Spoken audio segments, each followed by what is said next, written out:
After lots of umming and ahhing and looking into what solar panels, preferably portable solar panels, I wanted to buy, I decided on the ItechWorld 300 watt solar blanket. For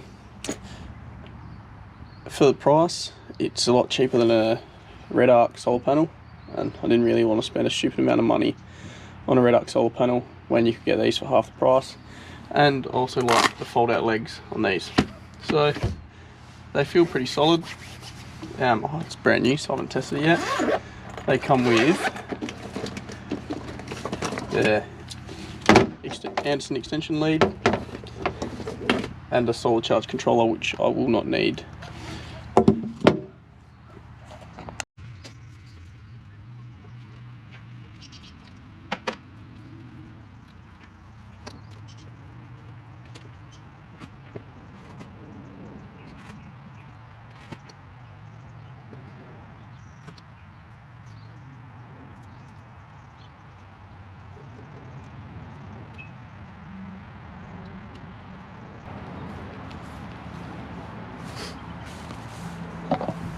So just with this test and this setup, I'm actually because I'm only ever going to be using this solar without the car on, so I use the car input for the solar input.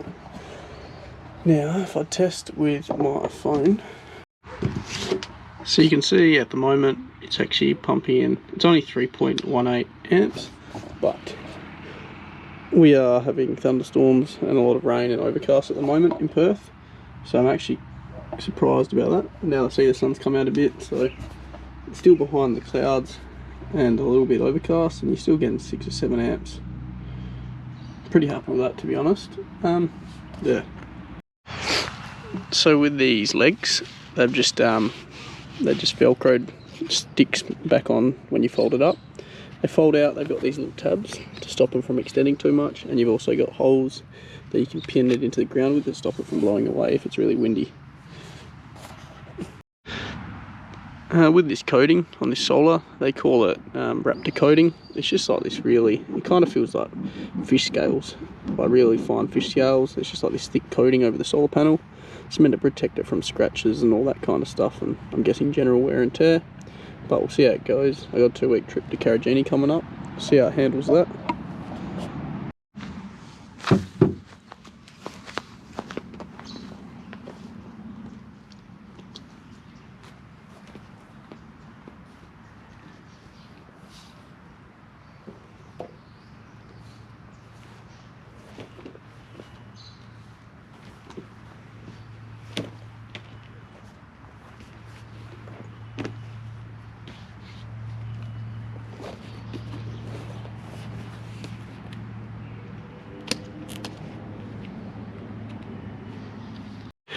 The other benefit of it is it packs up nice and thin, other than obviously your pouch is pretty thick with your cable and that in there. But if you're putting it behind your rear seats in your dual cab or your wagon and you just want the thinness, you can take them out and put them under your seat, and then you just have that thickness to put behind your seat.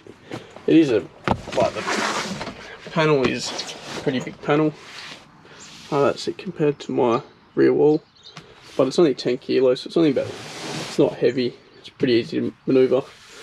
Like I said, these are perfect just as their legs. They go back in nice and thin. It seems pretty durable and robust.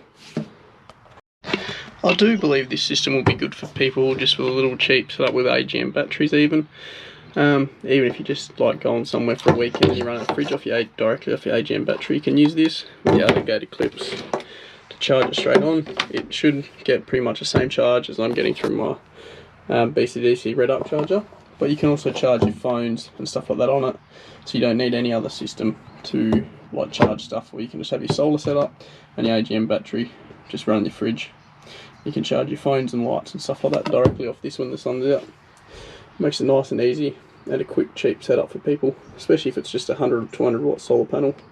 You probably don't need your 300 watt solar if you're just running a fridge, because you're not drawing 7 to 8 amps constantly 24/7 if you just run a little 40 litre fridge. I'm only drawing 8 amps with my 95 litre Waco. Now with Canopy power updates, I've added in this ItechWorld BC20 amp charger. That's only for when we're staying somewhere for a week or two, and if the weather's terrible, you're not going to get any solar charge, you're not driving anywhere. I can just plug it into my little 1 kVA Honda generator and put it on for a couple of hours just to top the battery up.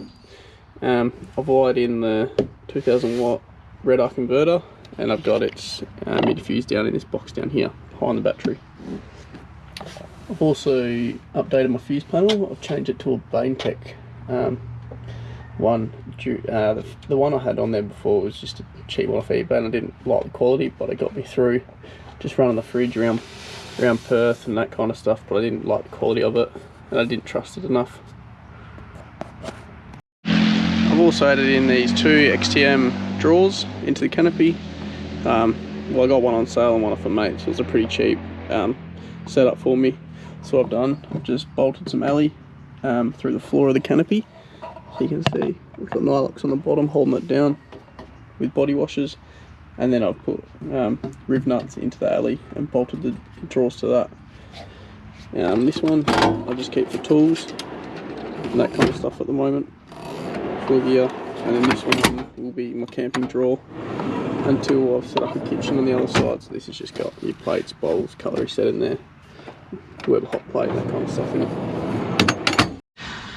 So overall, I think just from seeing this solar setup, just for starters, I haven't really tested it out. I've only plugged it in here and in the backyard, but I do think it'll be a good setup. So it'll get a proper test for 2 weeks while we're in Karajini. I'll be running the inverter, coffee machine, that kind of stuff, and hopefully this will keep it topped up without me having to use my generator. So in a couple of weeks' time, I'll do another review saying how it went and what I think of them and whether they're worth the money.